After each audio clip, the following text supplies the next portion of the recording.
Good morning. It's good to be back in Boston. I also spent some time in Boston about 15 years ago. I spent a year at that school across the river. In fact, both of them. I'm really glad to be here to participate in this gathering of the Apple community. This is a great forum for seeing friends, sharing ideas, and exploring what's new in Apple.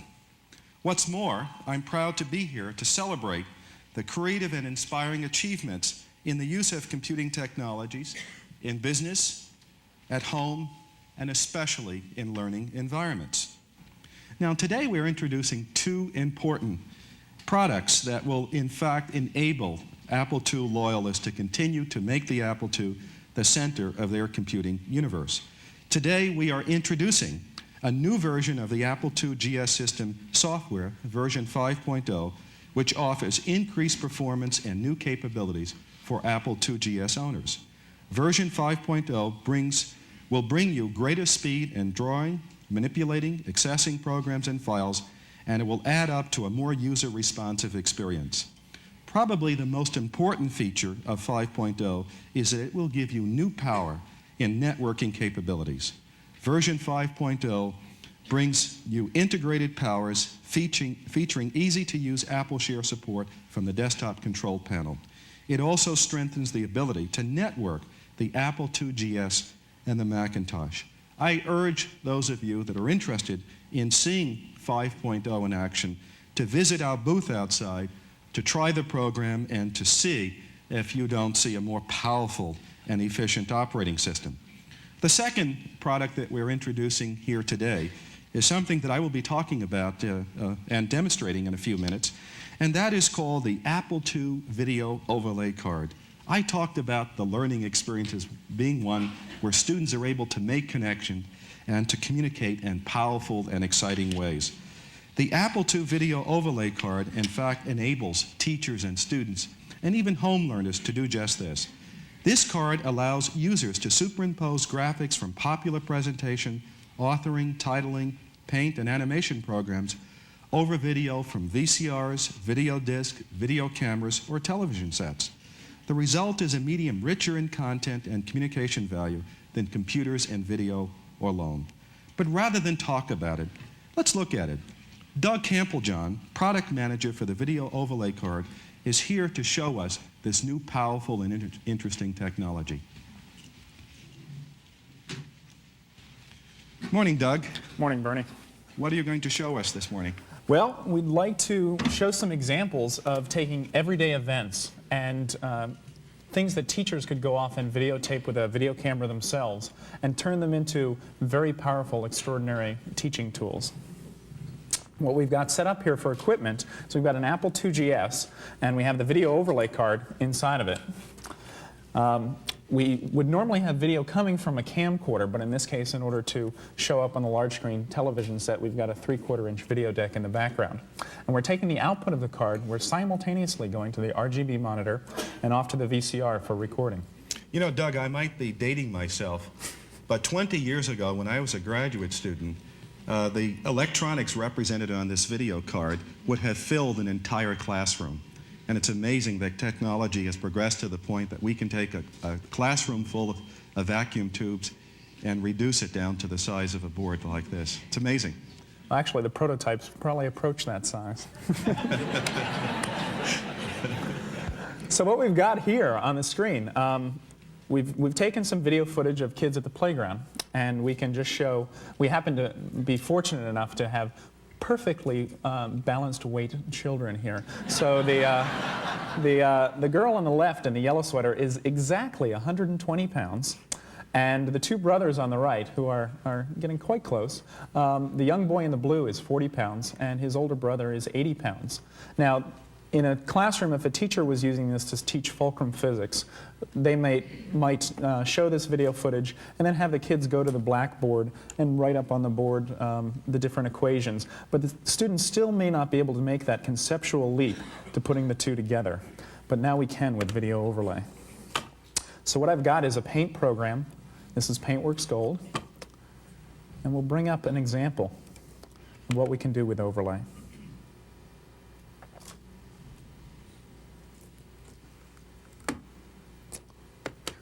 And all of a sudden, this video footage becomes a launching pad for teaching you all about the physics of fulcrum. And of course, the basic formula in physics, if my memory serves me correct, is that moments are measured in terms of the distance times the weight. So 4 times 120 pounds, or 480 foot-pounds, should be balanced by an equivalent number of foot-pounds on the other side of the fulcrum. Correct. Now, in this example, we have, it's pretty simplistic since we have the two boys pairing up, but we can take a look at some other examples that we recorded off to videotape earlier that will give you a feeling of what some different scenarios might look like with different balances. So here's an example when, in fact, the girl is sitting for a unit 3 positions from the fulcrum, and her weight and position is more than offset by, in fact, the boy in red alone, because the boy in blue could jump off the teeter-totter and never worry about it. 6 times 80 is far greater than 3 times 120, and that's why we have the fulcrum balance like that. Now we can go to another example and see, in fact, where the girl is countering the weight of the two boys. So by sliding back on the teeter-totter, she suddenly becomes greater in weight than the two boys. Now, what you'd want to have students do is figure out how you would position these students to make it balance. So we can take a look at the last video frame here, and it'll give us a feeling of how to balance without having to group the two boys together. So this is teaching us not only the physics of a fulcrum, but also reinforcing some basic math skills. So we might even actually simulate, let's say, the girl moving up and down, and seeing how well the fulcrum balance goes up and down. And students might even map this on a graph to try to find out where the perfect point of equality is, and then learn physics intuitively. This is a very interesting experiment. Well, you can think of several ways that you could actually bring this into the classroom. You could send your students off into the field, so to speak, to shoot their own video footage and create their own overlays, and then do it in a show and tell session to class. And the students have to learn about these concepts in order to present them to their peers. We could do as we're doing now and use it as a presentation tool, or teachers could work with interactive video disc and, as you mentioned, let students work at their own pace and try out different scenarios and learn about it that way. Now, this is just one example of what you can do with physics. We had some teachers who have been using the card now for several weeks. In fact, some weeks before we actually introduced the product, and we had some exciting examples. One example was a teacher did an overhead shot of a billiards table and took some billiard shots on videotape and then traced over the paths of the balls and used that to teach their high school geometry class all about the relationship of angles. I imagine this would also be very useful in analyzing motion, possibly even to conduct sports analysis. Do you have other examples for us? Funny you should mention that. In fact, we do. We took some video footage of someone who you might be a little familiar with, Nelson Gifford. And we have Nelson walking through the park, and we'll show the video footage of that happening. And we see him walking across the screen here with much energy. And now if we pause the frame, you can see we can use this as an overlay. We'll just use our standard paint tools. And we can trace a stick figure over Nelson. We can draw the head. We can then trace the major body joints. We can go along his spinal axes. We can trace his legs, separating them at the major joints, so here at the knee, so that as he moves, we can get the full range of motion. We can trace shoulders and do his 2 arms as well. We'll just kind of guess what his arm is back there.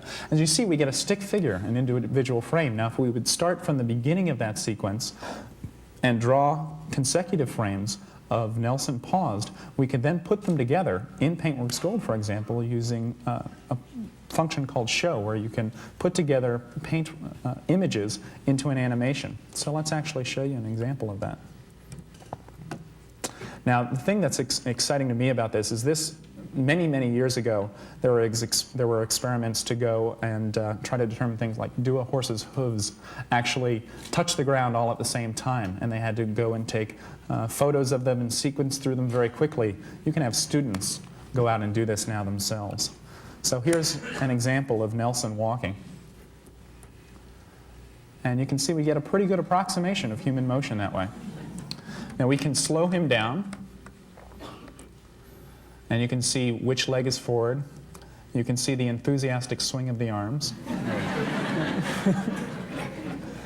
And we can do this not only for human motion. You could go to a zoo and take a look at different animals and how different species of animals move differently. That would be interesting. You could actually do an analysis of different gaits. You might take a look at a horse or a zebra or a lion or a monkey and trace their running patterns and seeing whether or not, in fact, all four do touch the ground at the same time.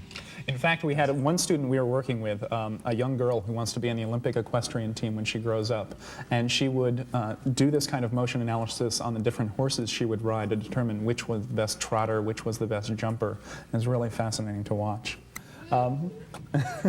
Another example that we might have is using it as a tool for language and literacy training, especially in schools for the deaf, where you'd like to teach sign language, and the visuals are everything.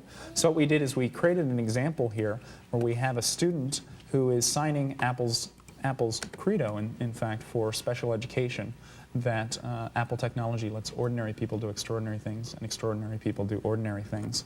So we can take a look at the video footage, and she's here on the screen.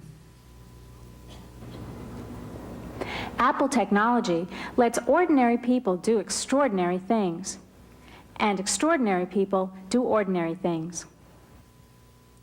And we can take that same video footage, and a teacher can do an overlay on top of it and create an instructional material for their class. So here we have the beginning of the sequence.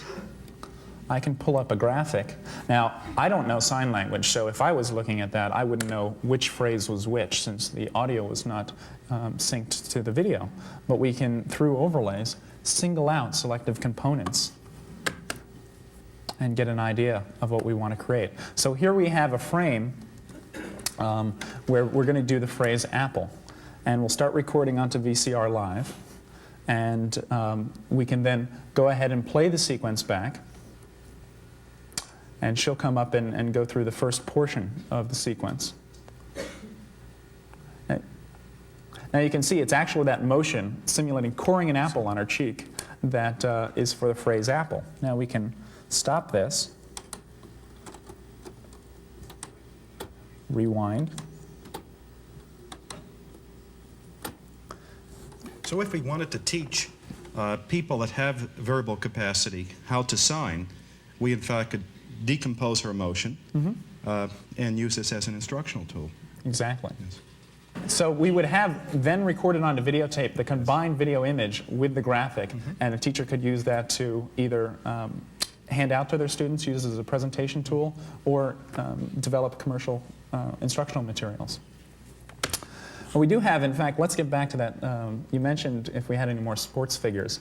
We were fortunate enough to be up in Berkeley several weeks ago, and we caught some hot young talent playing a little bit of basketball one-on-one. So why don't we show you these figures? I think they've got a lot of potential here.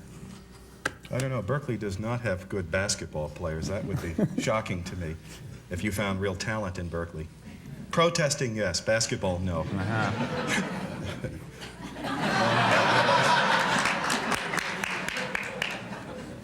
I told my boss I was traveling that day. He looks just like the head of our legal counsel. Yes. Here. So we'll take a look at a play that we caught these gentlemen on the screen unsuspectingly, and they'll run through a little motion here. You promise you won't tell anybody when you shot this I don't think this any. footage? We'll just keep it secret in this room. Okay. I thought that was a fairly good move, don't you? I think that was, and in fact, it looked very well executed. So we can go back here and use the painting tool, and we'll go and choose a proper width line. And in fact, let's take a look at this very well executed play. Dave's starting here. Ho, Doug, wait a sec. God, you guys are screwing that all up. Holy cow. Ladies and...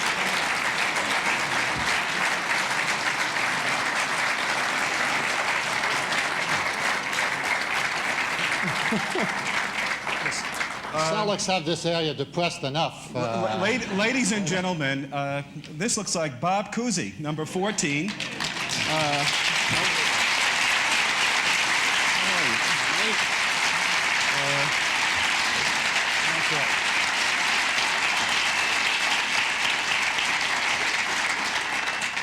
Speaking of depression, my name is Bob Cousy, and I hate to tell you, but if that is meaningful to any of you,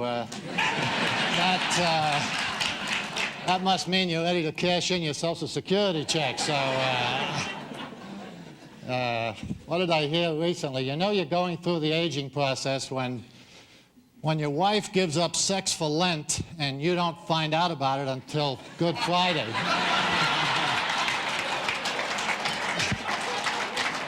In any event, my friends need a little help here. We seem to have a little bit of a disagreement here, so why don't you tell me what you saw here?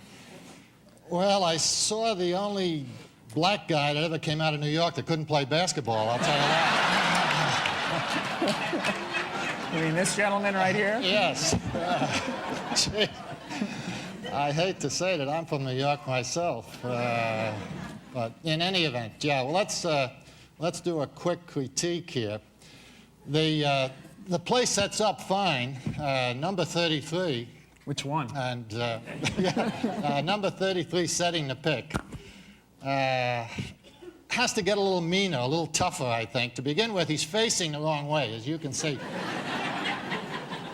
He's trying to lay a shot on this sucker here, and in order to make sure he gets him, he has to face him. You notice he's trying to slide away from him to, I guess, absorb minimal contact. But what you got to do, especially when you're coming across laterally, you can get as close to that man as you choose to. So he's got to face and turn, and then when the contact takes place, why don't we run that? Okay. When the contact takes place, he's got to hold it momentarily. He's so anxious to score that 2 points that he releases it too quickly, I'm afraid. Let's take a look. Okay, There why it don't is. we roll it? Okay, Dave is going to come off the pick. Now, Bernie's got to turn and face to make sure he gets that guy. Here we go. No, see, there he goes. He releases a little too quickly. He wants to get that X alongside his name and get the 2 points. And then I think, you know, a good official would have called a violation. He took a few extra steps on that Dave. So You mean traveling? yeah, we can't even give him 2 points. So, you know. Well, we've got another one for you. Why don't we take a look at this one, and maybe we can do a little better. All right. Is Bernie setting the pick again? Bernie's obviously not a shooter if he keeps setting picks. I think actually there's some hidden talents that we'll get to take a look at a little later. Uh-huh. Well hidden. Huh? Well hidden. So here's the next play. We'll roll this. Okay, this looks like Bernie coming up to set a back pick now on Dave's man. Well, okay. Hey, the good news is Bernie didn't get to shoot.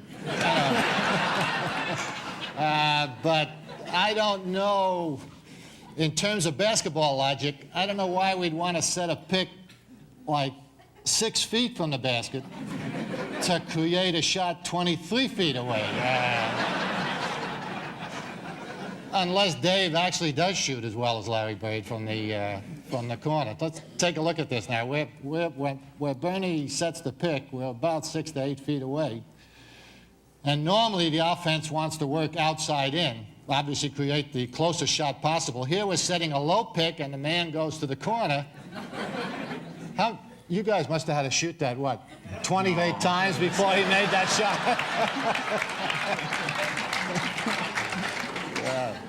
Well, I think the concept is great, but I think, you know, the people demonstrating have to be replaced immediately. Saying there's not much of a future for basketball? Well, hey, if John Madden can do it, it's fine with me. Well, in fact, as I mentioned, Bernie does have some hidden talents, and we managed to catch him on the super slow-mo cams doing some special shots. So Means we have to see it again? we have to see it again. Okay.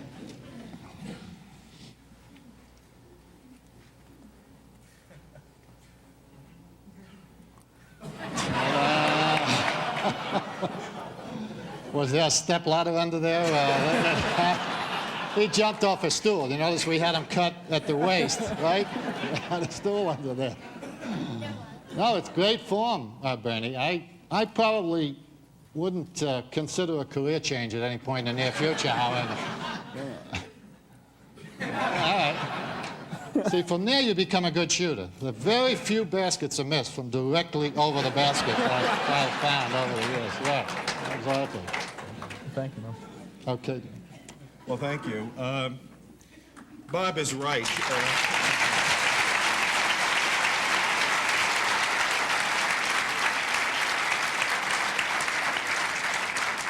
I must admit, Bob, as a black kid growing up in Bed-Stuy, I did have some aspirations in basketball. But after playing with Connie Hawkins in my junior high school, I decided to do something easier. And that's why I decided to become a physicist. Look, you've been a wonderful audience. We have some additional footage that we would like to share with you. And I want to thank Doug. I'd like to thank Bob. And we will be staying around for a few minutes after this footage has been completed. Hang around. Thank you. With the Apple II video overlay card, anything's possible. It allows students to bring in a whole new world of information to their Apple II computer.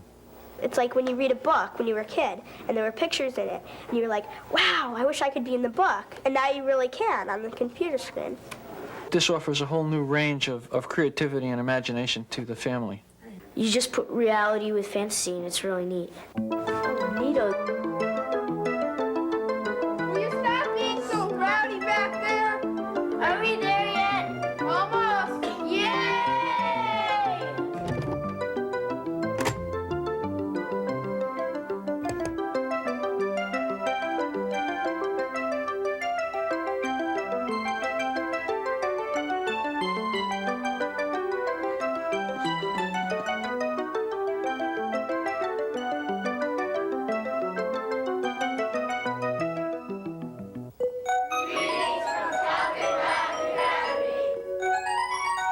Allow me to introduce myself. I'm Smokey, the leader of the gang.